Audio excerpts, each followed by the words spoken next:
Hello everyone. Now we will start with the fourth chapter of your class, the Mughals. That was from 16th to 17th century. So we have read in the previous chapters about the medieval period, the rule of Delhi Sultanate, which was the medieval history is exactly divided into two parts, the Sultanate period and the Mughal period. So before explaining the Mughal period, I would like to just brief you like previous chapter, जैसे मैंने आपको थोड़ा सा brief किया था chapter के starting में, वैसे ही मैं यहाँ पे आपको करना चाहूंगी. Mughal empire in India was established by Mughal emperors who came to India from Central Asia.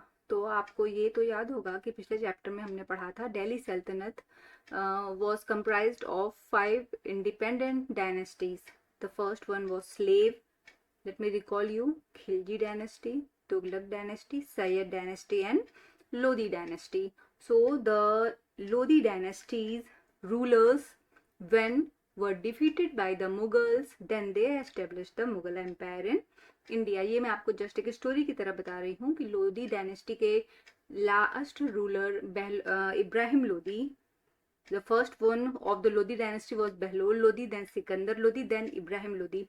Ibrahim Lodi and the founder of Mughal Emperor Babur में पानीपत वॉर हुई और उस पानीपत वॉर में बाबर ने इब्राहिम लोदी को डिफीट किया और उसको डिफीट करने के बाद ही भारत में, इंडिया में दिल्ली सल्तनत पूरी तरह से फिनिश हो जाती है और तब इंडिया में एस्टेब्लिश होता है मुगल एम्पायर. तो आपका ये चैप्टर द मुगल रूलर्स के ही बारे में है. उनकी क्या अचीवमेंट्स थी, उन्होंने क्या चीज़ें इंपॉर्टेंट की और ऐसा क्या हुआ कि मिडिवल हिस्ट्री का एक ये आधा बहुत ही important part the Mughal period बना. चलो हम इसकी एक्सप्लेनेशन रीडिंग के साथ साथ करें तो आपको ज़्यादा समझ में आएगा.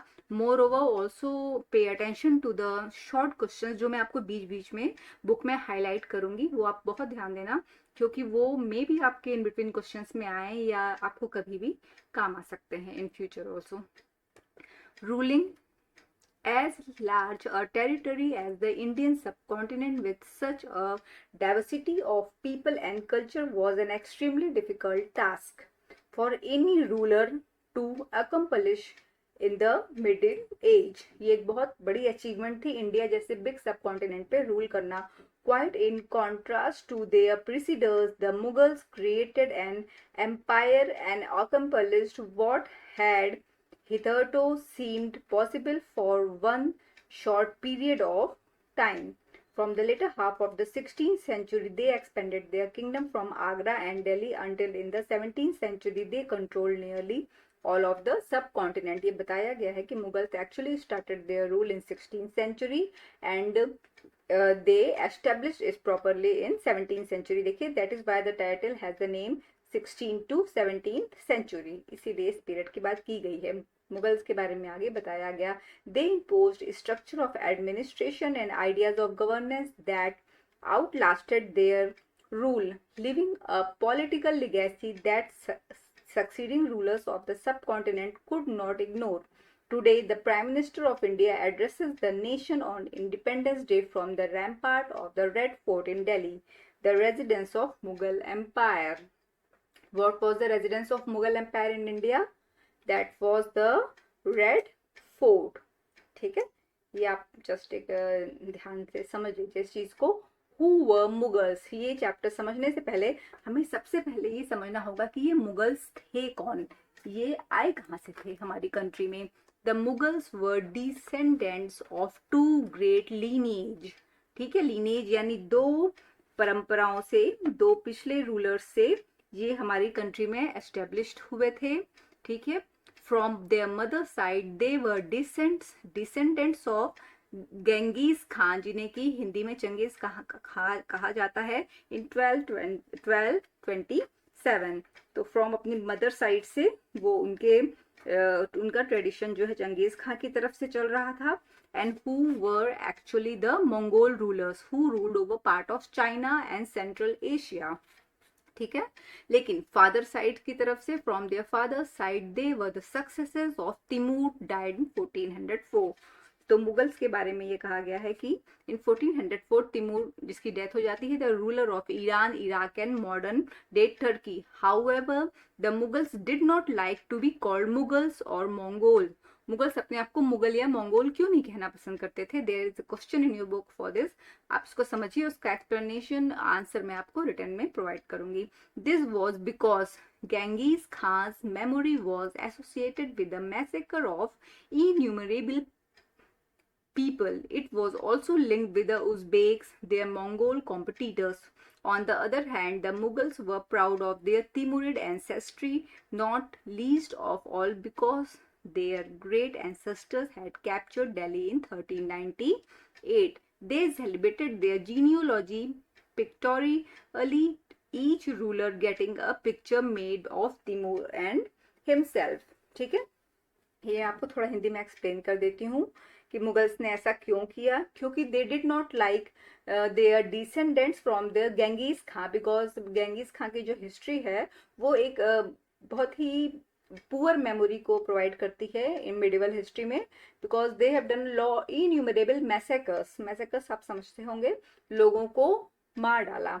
गेंगीज खां जो रूलर था उसके आर्मी मैन ने, सोल्जर्स ने इन वेरियस वॉर्स। तो ये they actually were associated with Mongols. Mongols एक बहुत ही टेरिबली अटैक करने वाली ट्राइब थी चाइना की उस टाइम, ठीक है। बट अपनी फादर साइड से Mughals were very proud of Timur. आपने तिमूर का भी नाम सुना होगा, जिसने कि 1398 में इंडिया में एंटर करने की कोशिश की इन इंडियन एम्पायर। तो इसीलिए they were very proud of the bravery of their father side the Timurids origin. Hope you understood this. अब हम पढ़ेंगे मुगल्स मिलिट्री कैंपेन। क्या क्या कैंपेन थी जो कि मुगल्स ने की। देखिए यहाँ पे एक बहुत इंपॉर्टेंट पार्ट दिया हुआ है। Cannons were an important addition in 16th century warfare. अभी तक हमारे यहाँ जो भी लड़ाइयाँ होती थी उसमें कैनन्स का यूज नहीं किया जाता था, ठीक है, लेकिन ये यूज हमें मिलिट्री में मुगल एम्पायर से मिला। Babur the first Mughal emperor. There can be a question in between. Question में जस्ट आपको ऐसे बता रही हूँ, it is not the part of your question answers of the back exercise, पर ये आपको आना चाहिए। Who established Mughal empire in India? Babur the first Mughal emperor established Mughal Empire in India after first battle of Panipat, जो कि मैंने आपको एक्सप्लेन किया in the opening of the chapter. Babur and Ibrahim Lodi के बीच में हुआ था। Now successor to the throne of Fargana in 1494 when he was only 12 years old, ठीक है, तब बाबर इंडिया में आया।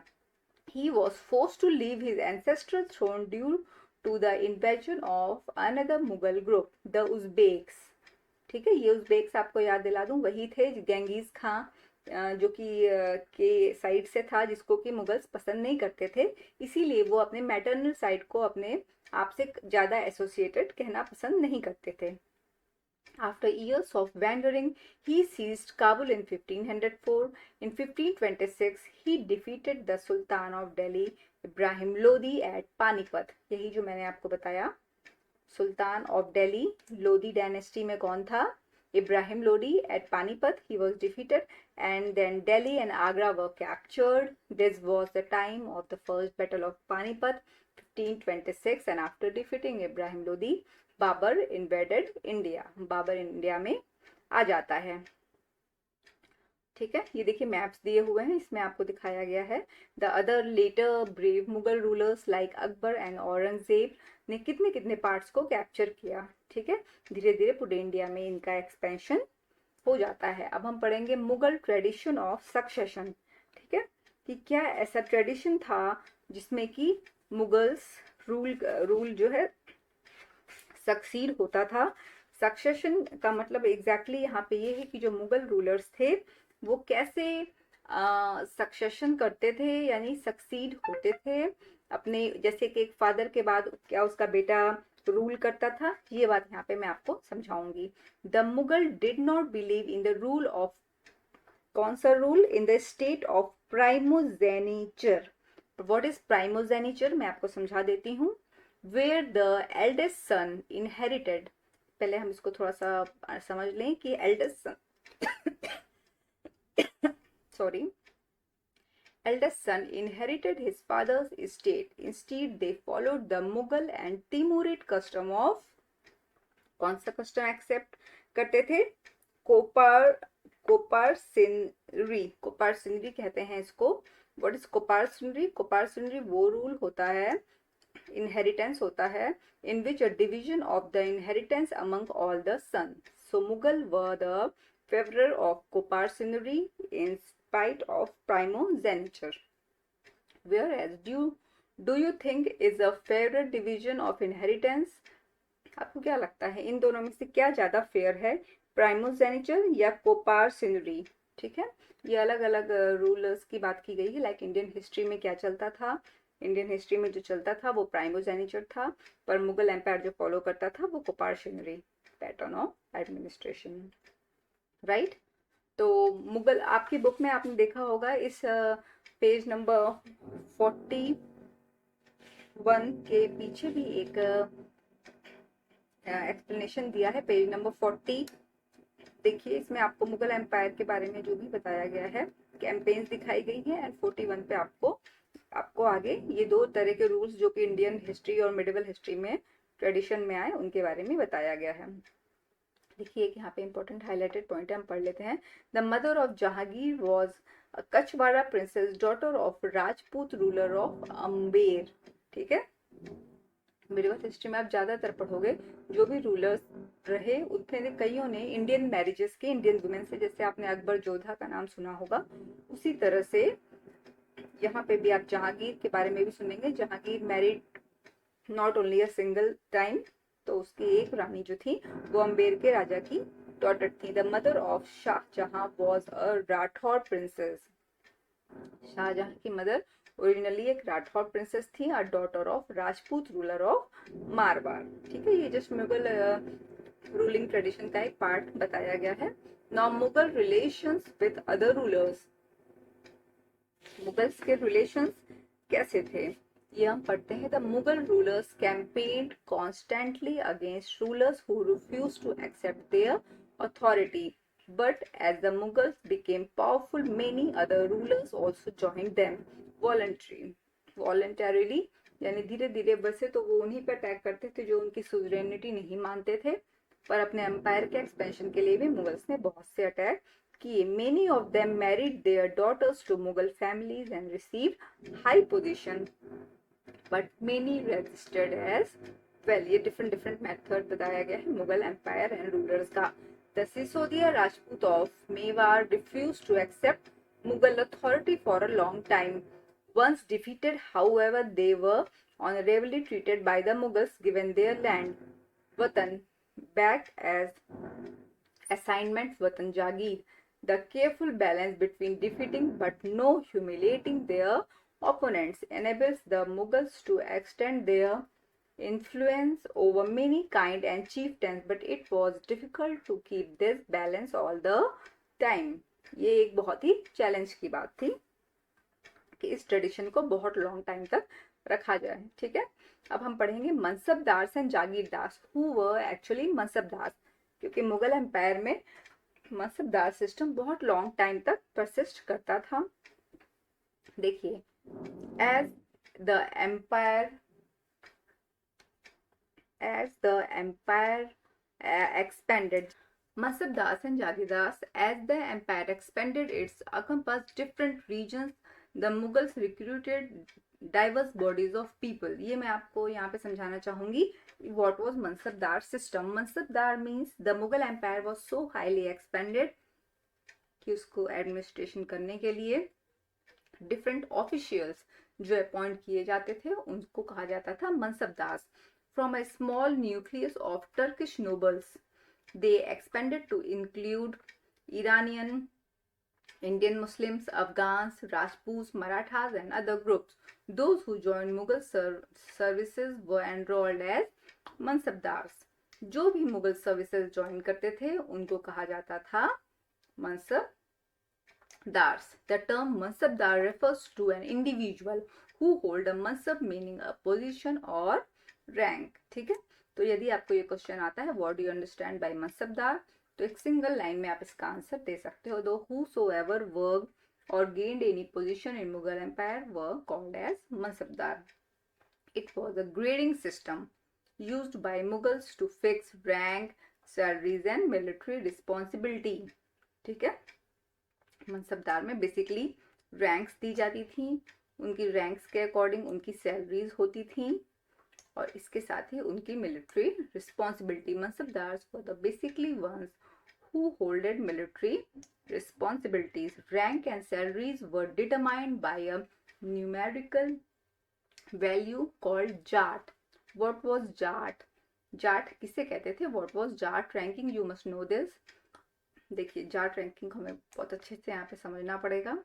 Nobles with a jat of 5,000 were ranked higher than those of 1,000 in Akbar's reign. There were 29 mansabdars with a rank of 5,000 jats by Aurangzeb. So what was exactly jat? The higher the jat was, यहाँ से देखते हैं, the more prestigious was the noble position in the court and the larger his salary. जैसे आज के समय में पूछा जाता है ना, आप किस रैंक पे हैं, आपकी सैलरी किस ग्रेड में है, ग्रेड 1 में है, जैसे ग्रेड 2 में है, ग्रेड 3 में है, तो हर इन ग्रेड्स की पेमेंट स्केल अलग अलग होती है। तो उसी तरह से उस समय वहां पे जाट सिस्टम था। किसी भी मनसबदार से पूछना होता था तो उससे डायरेक्ट ये नहीं पूछा जाता आपकी सैलरी कितनी है, आपके जाट पोजीशन क्या है।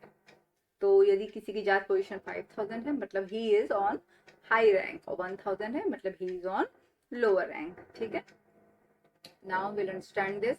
The mansabdars military responsibilities required him to maintain a specified numbers of sawars. ठीक है, जो मनसबदार होते थे वो क्या होल्ड करते थे? सवार और cavalryman. The mansabdar brought his cavalryman for review, got them registered their horses, branded and received money to pay them their salary. Now Mansabdar received their salaries as revenue assignment called Jagirs. यहाँ पे एक term और आया, what was Jagir? Jagir was the revenue assignment to the Mansabdars, which was somewhat like Iktas.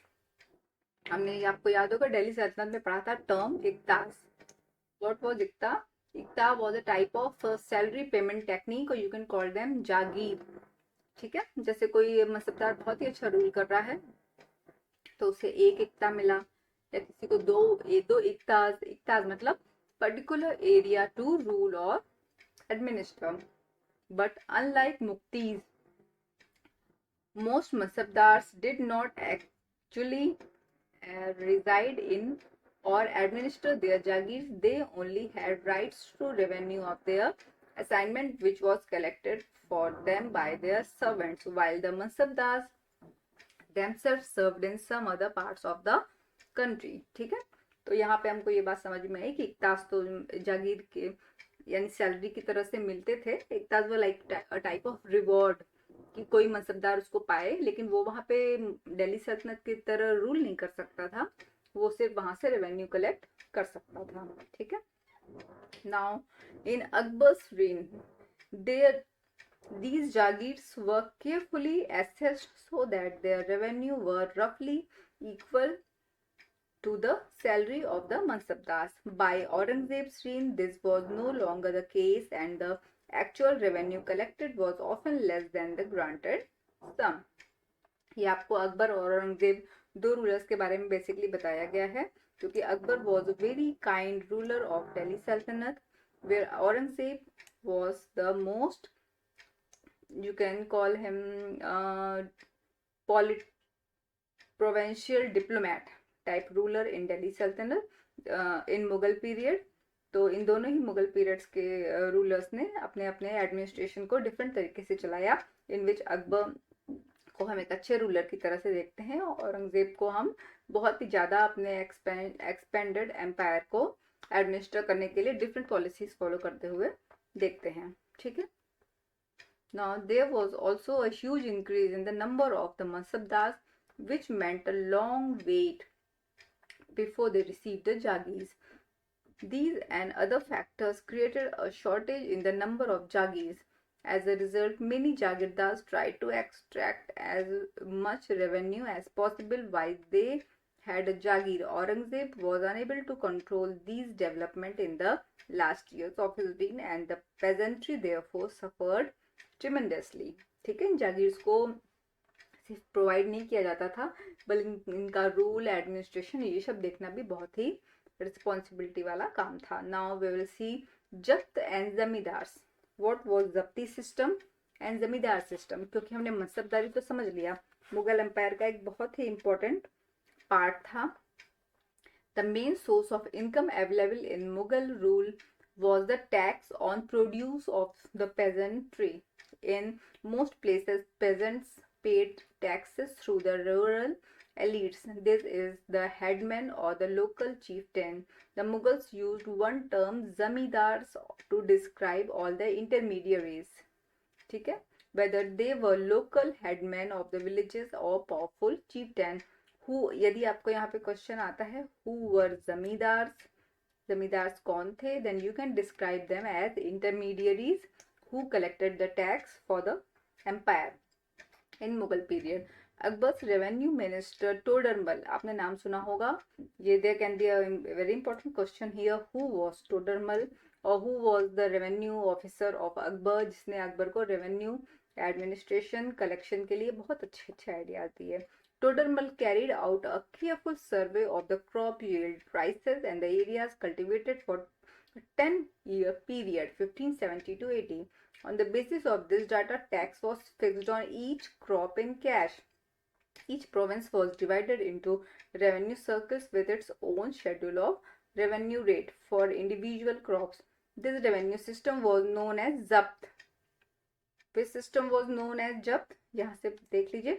Each province was divided into revenue circle with its own schedule of revenue rates for individual crop.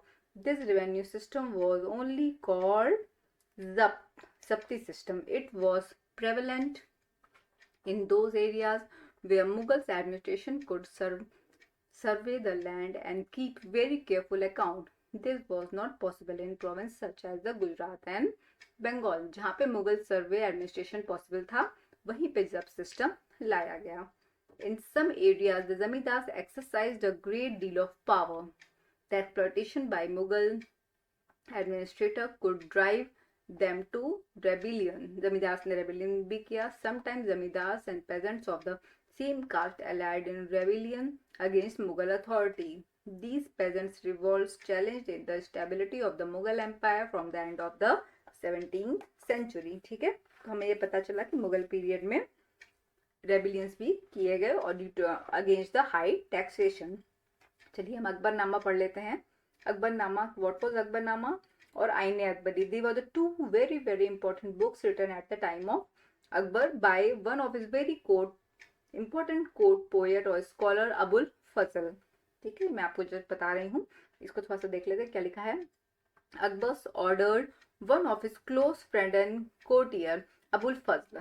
ठीक है, इसी अबुल फजल के बारे में मैं जिक्र कर रही थी. To write a history of his reign. Abul Fazl wrote 3 volume history of Akbar's reign title Akbarnama. ठीक है, अबुल फजल ने बेसिकली अकबर के एडमिनिस्ट्रेशन को, जिसको अकबर चाहता था कि एक बुक में लिखा जाए, 3 वॉल्यूम्स में लिखा. एक था Akbarnama. First volume dealt with Akbar's ancestors and second volume to record the events of Akbar's reign. The third volume is Aine Akbari. ठीक है, Akbarnama and Aine Akbari were the 2 of the volumes written by Abul Fazl. It dealt with Akbar's administration, household, army, the revenues and the geography of his empire. It also provides rich details about the tradition and culture of his people living in India. The most interesting aspect about the Aine Akbari is its rich statistical details about things as diverse as crop yield, prices, wages and revenue. देखिए, Akbar's receiving the Akbarnama from Abul Fazl.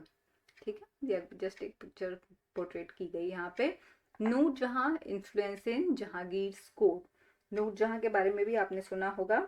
Jahangir की wife थी जिसके बारे में हमने अभी पीछे पढ़ा. That she was married to Jahangir and was one of the ruler very important ruler of Sultanate period. Mehru Nissa married the Emperor Jahangir in 1611 and received the title of Noor Jahan. There can be a question here. What was the exact name of Noor Jahan? That was Mehru Nissa. She remained extremely loyal and supportive to the monarch. As a mark of honor, Jahangir struck silver coins bearing his own title on one side and the other title inscribing struck in the name of the Queen Begum Noor Jahan. ठीक है. That joining document is an order Farman of. ये जो document दिखाया गया है इसमें आपको यही दिखाया गया है दैट इसमें एक साइड जहांगीर ने अपना नाम लिखा है एंड अनदर साइड अपने वाइफ नूर जहां का नाम इंस्ट्रक्ट करवाया है. The square seal states command of her most sublimes and elevated majesty Nur Jahan Padshah Begum. उनका नाम था. The round seal state by the son of Shahjahan Shah Jahangir. She became a brilliant as moon. Nur Jahan का मतलब यहाँ बताया गया है. मे Nur Jahan Padshah be the lady of age. ठीक है, उनकी जस्ट तारीफ की गई है. यहाँ पे एक चीज आपको बताना चाहूंगी, सुलह कुल. This a very important term जो आप मुगल पीरियड में आपको समझना चाहिए. यूनिवर्सल कॉन्सेप्ट था ये. पढ़ते हैं इसको. जहांगीर अकबर सन. ठीक है, अकबर के बेटे का नाम यहाँ पे जहांगीर, ये आपको बताने की कोशिश कर रहे हैं. Describes his father policy of Sulh Kul. Jahangir ने सुलह कुल पॉलिसी अकबर की एक्सप्लेन की है. ये आपको जस्ट लाइक पहले मैं एक स्टोरी की तरह सुना देती हूँ.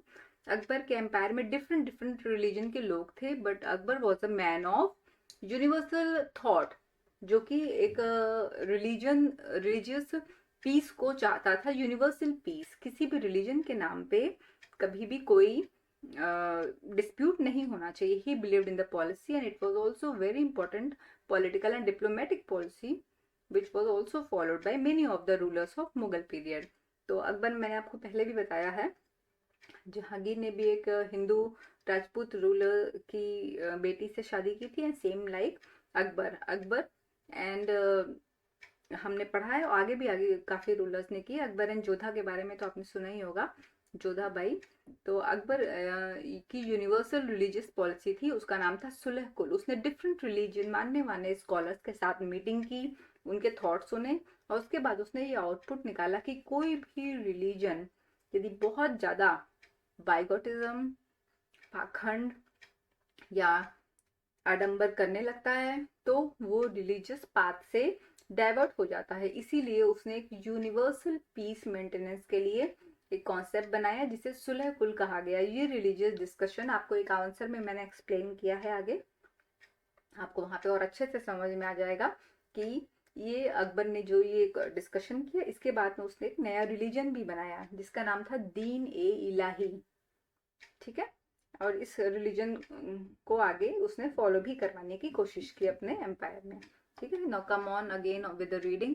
As in the wide expanse of the diverse compassion there is room for all classes and the followers of all creeds. So in his imperial dominions which on all sides were limited only by the sea, there was room for the professors of opposite religions and for beliefs good and bad, and the road to intolerance was closed. Sunnis and Shias met in one mosque and Christians and Jews in one church to pray. He consistently followed the principle of universal peace.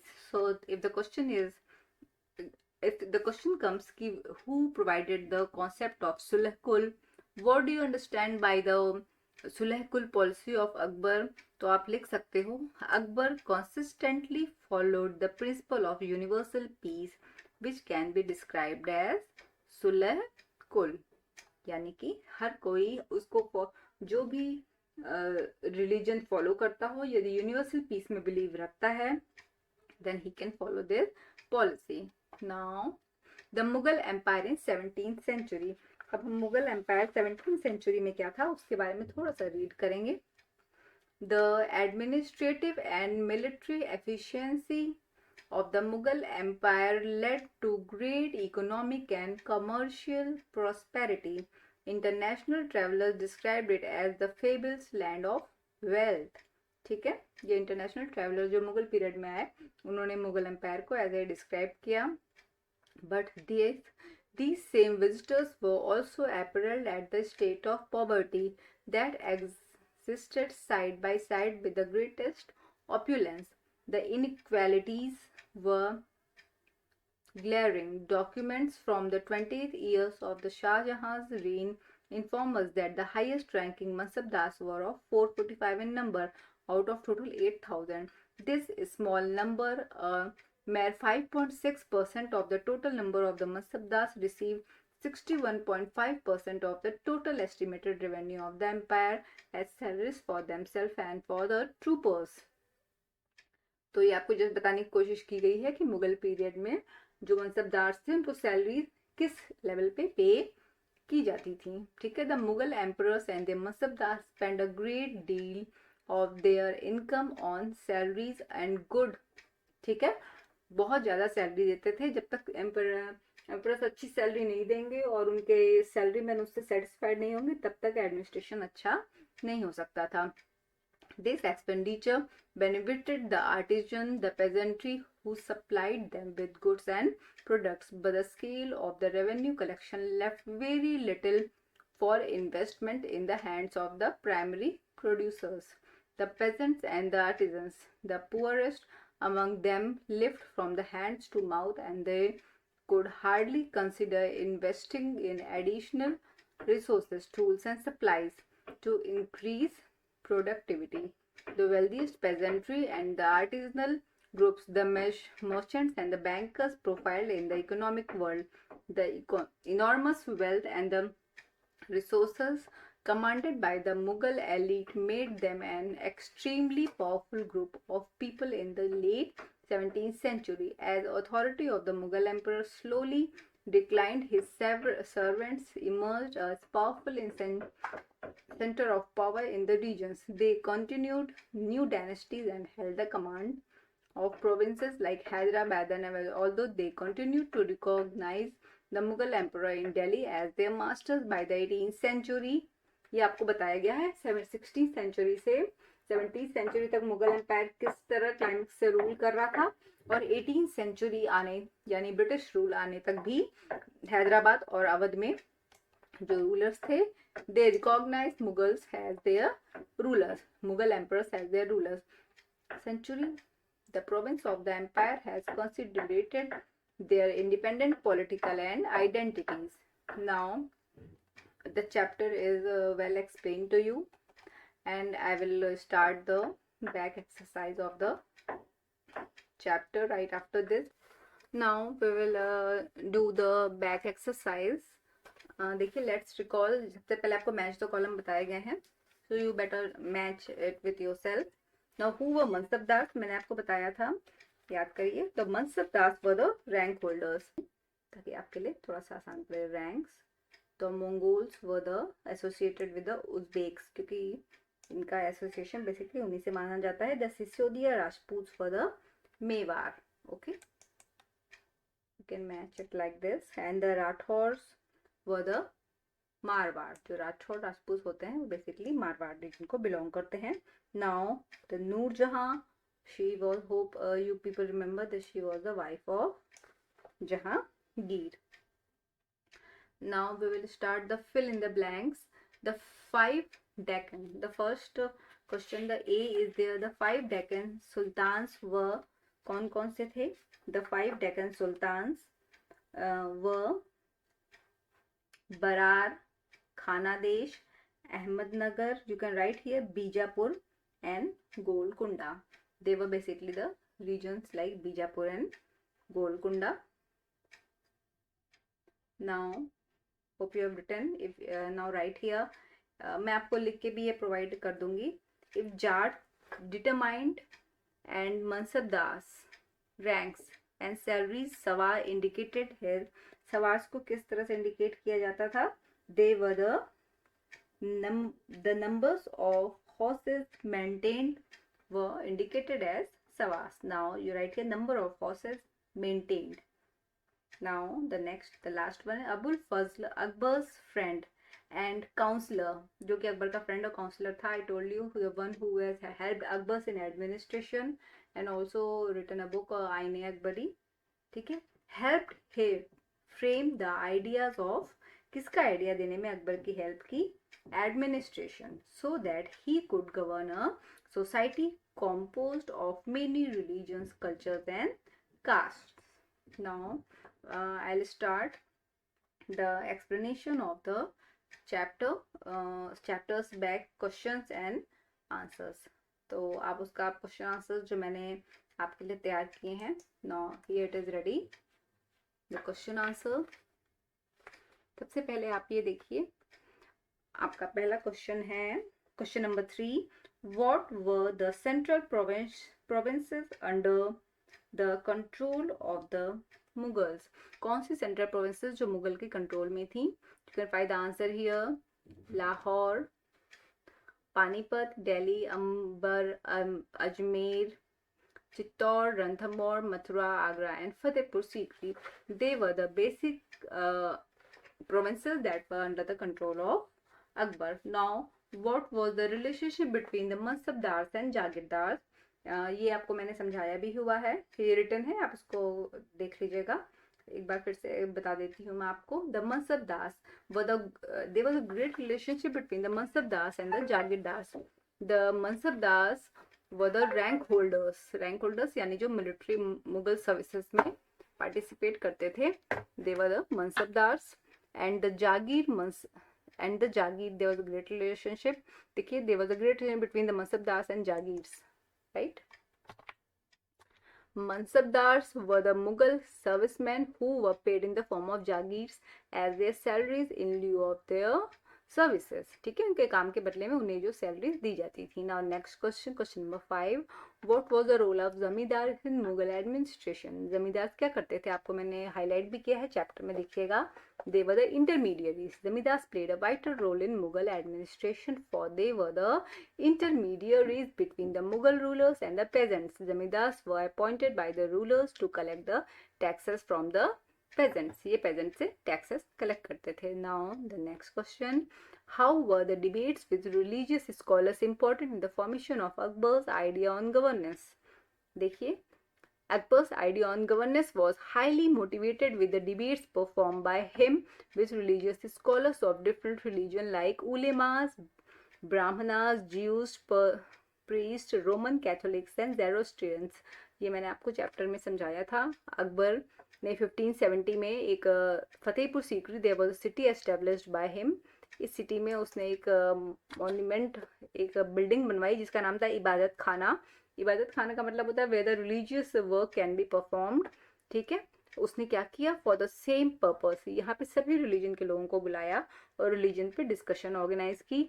These religious discussions gave him the universal thought that all the religious scholars emphasized. ये सभी के सब जो religious scholars हैं एक ही चीज पे emphasize करते हैं, only on religious bigots and false dogmas which were often bigots. This led to the idea of sulh e kul or universal peace, and he was the man of universal peace.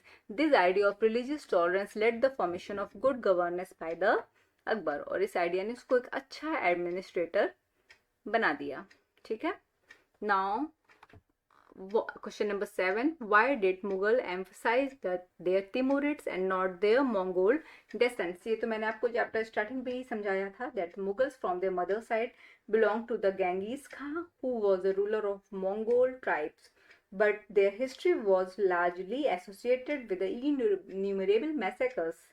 ठीक है, जो कि अच्छी बात नहीं है. ठीक है. Secondly, Uzbeks, who were Uzbeks, I told you, they were the very very important rivals of the Mughals. So Uzbeks, the Mongol competitors, also were associated with them, whereas from their father's side Mughals were descendants of Timur, who were the rulers of Iraq, Iran and Turkey. Mughals were proud of their good name in the history. Mughals therefore emphasized their Timurid and not their Mongol descents. ठीक. Now last of this page, 8th question. How important was the income from the land revenue to the stability of the Mughal Empire? The income from the land revenue played a very important role in the stability of Mughal Empire for below mentioned reasons. ठीक है, इन reasons की ही वजह से Mughal empire में बहुत ही important role play किया land revenue. The first one was the income acquired from the collection of land revenue. जो भी इनकम आती थी that helped in the expansion of Mughal empire. Expansion यानी कोई भी एरिया एक्सपेंड करने के लिए वॉर्स होते थे और उनके लिए जो भी इनकम चाहिए होती थी इन्हीं लैंड रेवेन्यू से कलेक्ट की जाती थी. न B, this land revenue moreover helped in the functioning of smooth administration in the empire. एक अच्छा एडमिनिस्ट्रेशन चलने के लिए भी ये बहुत ही इंपॉर्टेंट था.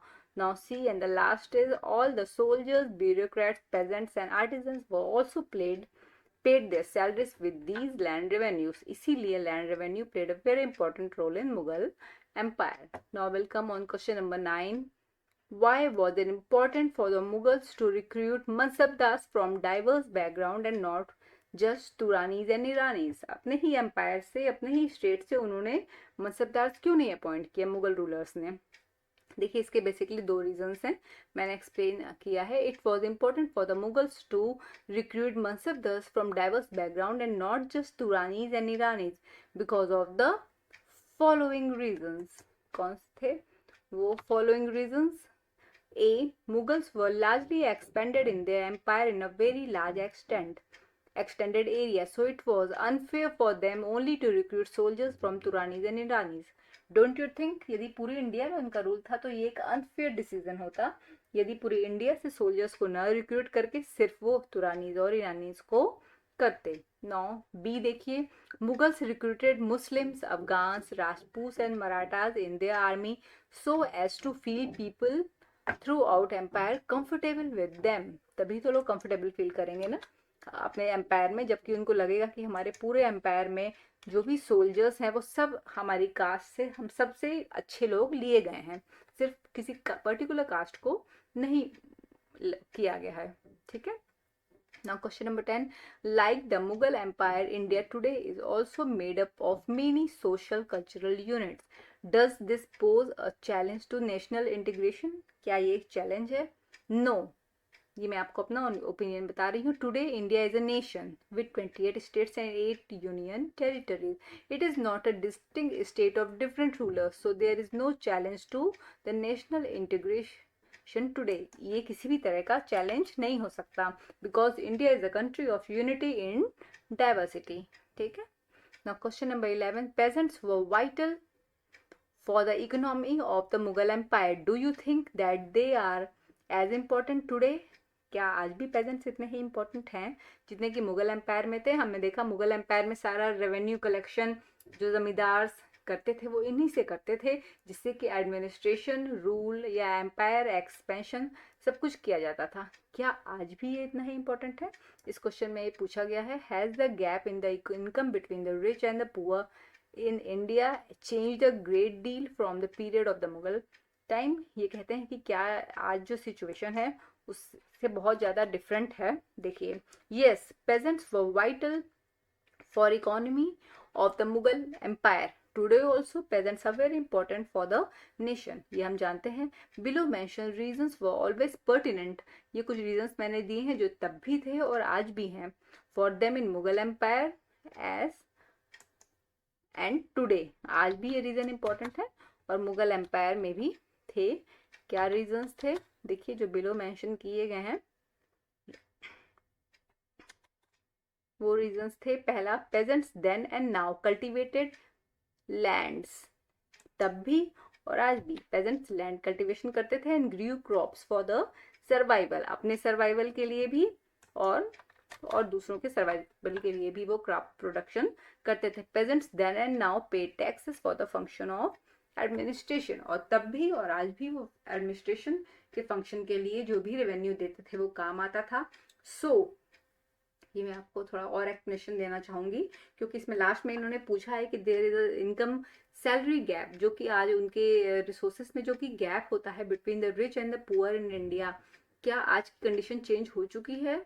आज की कंडीशन चेंज आप नहीं कह सकते हो. ये क्लासरूम डिस्कशन में आपको कराया जाएगा. ठीक है.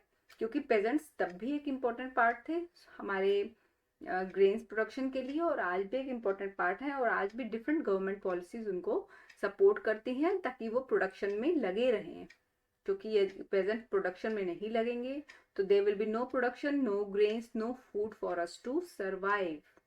ठीक है। Now the last one of the chapter is the Mughal Empire left its impact on the different regions of the subcontinent in a variety of ways. Find out if it had any impact in the city, village or region in which you live. क्या आपको लगता है कि इसका कोई impact रहा है? Yes, I believe the Mughal Empire left its impact on different regions of subcontinent in a variety of ways. The impacts can be viewed in below ways. किन किन वेज में हम देखते हैं, देखिए, Mughal left there religious impact through out Indian सब continent. ठीक है, ये रिलीजियंस इम्पैक्ट उनका आज भी देखने को मिलता है। Urdu as a literature, Islam as religion is still flourishing throughout Indian subcontinent, ये भी आज भी है। And Mughal period architectural remains are still visible throughout the country. ये आर्किटेक्चरल रिमेन्स जो भी उनकी मॉन्यूमेंट्स हैं, जैसे रेड फोर्ट के एक्सप्लेनेशन से चैप्टर की शुरुआत हुई, Taj Mahal and so many monuments of the Mughal period still persist today. ठीक है. So the chapter is all